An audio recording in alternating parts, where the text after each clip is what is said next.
I ain't gonna lie, the fourth quarter just started and I am running on empty. I have hit the wall. I am feeling the burn out, as it were. I mean, I thought teaching 5 classes a day via Zoom was tiring, but now we've got this hybrid model of teaching where there are students in person and online, and you're trying to balance your focus and make sure everybody gets equitable treatment, and it is absolutely exhausting. And yet, like many teachers around the world, I rise every day and I give all I got until I burn myself out like a phoenix in the sky and I crumble to ashes, if you'll excuse the hyperbole, only to rise again the next morning. But it is getting progressively harder and harder to do so. So how do we make sure that we are able to complete the year like a burning phoenix in the sky instead of a pile of ashes on the ground just waiting to be blown away like dust in the wind, dude, as Theodore S. Preston would say? Stick with me and let's talk about it. Hi, and welcome to Classroom Confidential. My name is Christopher Youngren, and I'm a middle school ELA teacher in Tucson, Arizona. Here on this channel, I share tips and strategies I've used both in person and online, things that keep me sane and my students engaged. I'm delighted to share my ideas and experience with you, so welcome. I think it's safe to say that nobody ever became a teacher in order to get rich quick. People become teachers because they have a love of teaching. They have a fascination with knowledge, a passion for whatever subject they're teaching, and a desire to impart that passion and knowledge and fascination upon their students. But sometimes their love and their passion can come at the expense of their own mental and physical health. And in no year was that more apparent than the 2020-2021 school year. It has been an incredibly challenging year, a year that most of us have never seen the likes of before. And it hasn't just been challenging on our students. It has been challenging on ourselves as well. And we tend to forget that. We tend to put so much of our focus on doing what is right for our students and making sure that they are getting the best educational experience possible under very trying circumstances, that we forget that we are experiencing this as well, and we have been through the ringer as well. Not to put too fine a point on it, we are all living with trauma. I don't like using hyperbolic language, but quite frankly, we have all been traumatized and we are dealing with it the best that we can.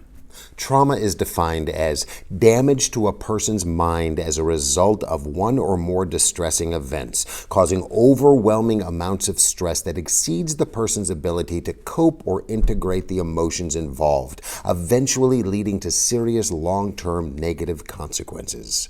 And so we have to show ourselves the same care, the same consideration, the same grace that we show our students. Dare I say, even more so. We have got to take care of ourselves or we're going to be no damn good to anybody else. It's just like being back on that airplane. I've used the metaphor before, the analogy, but I never get tired of it. You put your mask on before, different mask, you put your mask on before you put your child's mask on, because if you're not surviving, you're no good to anybody. So many of us work so hard trying to be the heroes that much of society tells us that we are. But at the end of the day, even though I've said to the contrary in other videos, we're really not superheroes. We're just human beings doing the best we can. And if we run ourselves into the ground, we're not going to be any good for anybody. And the irony is, we think that we're doing this in the name of education, and we think that we're doing this for our students, but we gotta take it easy on ourselves.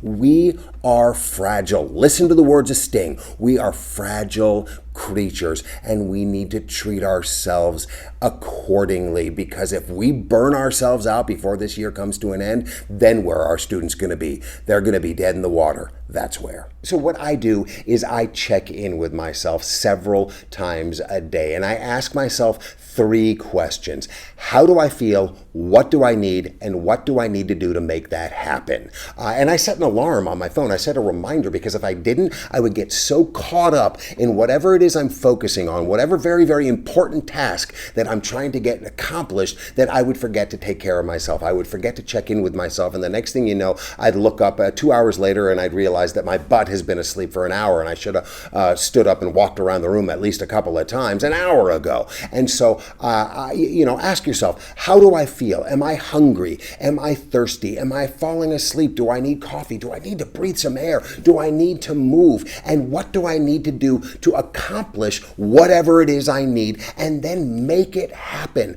But take 2 to 5 minutes for yourself every hour, because believe me, you are at least worth 2 to 5 minutes once an hour. You have got to maintain your own well-being at least once every 60 minutes, because otherwise half the day is going to slip away and you're going to look up and you're going to realize that you're in rotten damn shape. And do not be afraid to say no. That's very important. I'm going to say it again. Do not be afraid to say no. We as teachers, I think generally speaking, are pretty selfless individuals, and we want to agree to everything that comes our way because we feel like we're doing it in the name of a noble cause. But the problem is, if we end up overextended, we're not going to give each thing the attention it deserves. And I think this is especially true of first-year teachers. First-year teachers feel like they have to say yes to everything. Yes to coaching the volleyball team, and yes to directing the school play, and yes to having running the after-school chess club or whatever.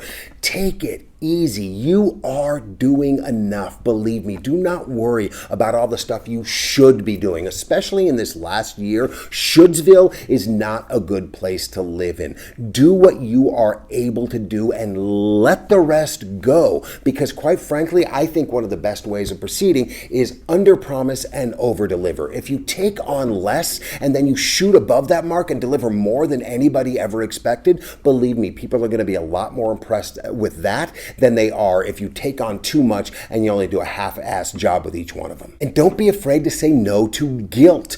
Do not feel guilty if you need to take care of yourself, if you need to take a sick day, if you need to take a mental health day and just go to the movies whenever they're open, or go shopping whenever stores are open, and just take care of yourself. Because again, this goes back to the beginning. If you are not taking care of number one, you are no service whatsoever to your students. So don't feel guilty. Don't give into it. Don't feel like you're not doing enough, because at the end of the day, when you look back, I guarantee you've probably done twice as much as you thought you were doing in the moment.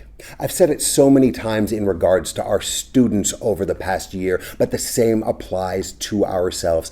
Take it easy. Find the balance. Lead with grace. Find the balance between passion and fire and cranking it up to an 11 every single day, and also taking care of yourself when you need to, because otherwise, when the next day comes, you're going to be nothing but a pile of ashes on the ground, and you need to rise again like a phoenix. You need to burn again, because without you, your students are lost. You are one of the things that have kept your students sane this year, quite frankly. You are one of the touchstones. You are one of the life buoys that have kept your students afloat and eyes forward and surviving this year. Yes, you have helped your students survive, and you can't do it if you are not surviving yourself. So please, please, please do not forget that, and start with number one. It is not selfish, because in the end, you're doing it for your students as much as you're doing it for yourself.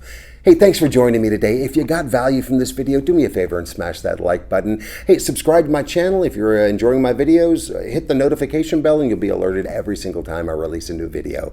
Be well out there, stay safe, take care of yourselves, and take care of your students. Talk to you soon. Bye-bye.